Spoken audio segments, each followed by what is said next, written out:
Welcome back everybody. This time we are preparing for another day with AMC, and the price in the pre-market is down. The current price of AMC is now $8.92, but once again, all may not be as it seems.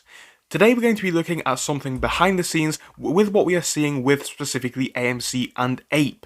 Now this has been reposted by the user whose name is listed here, massive shout out to them.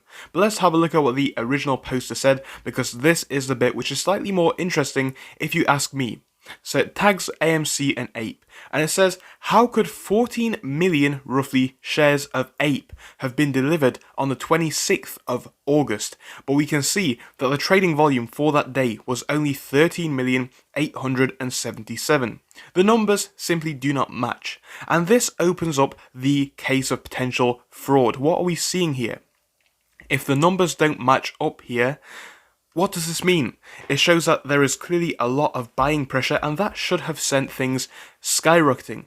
And then the user has listed the sources for the data here. Again, if you want to find this tweet out, I do recommend it. It's a really interesting piece. But what it says very simply is this: the figures just don't add up once again. And this is what we're seeing with Ape, and Ape has been notoriously interesting, shall we say, in the past couple of weeks when it comes to the data, but obviously AMC has been interesting for years. What I'm trying to say though is, the data that we've seen for AMC now for the past year or two is kind of finding its way now to Ape, and we're seeing these same sorts of scenarios which just do not add up, and I think that's why it's important that we do keep making these relatively short videos looking at the opposite side of the coin.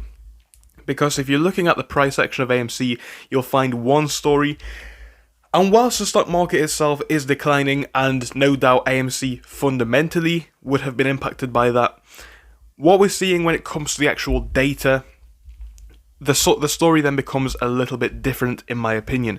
But again, it's just been a short one. I wanted to bring this to you, so hopefully it was useful, informative and interesting. If it was, as usual, subscribe. We'll be back later with more.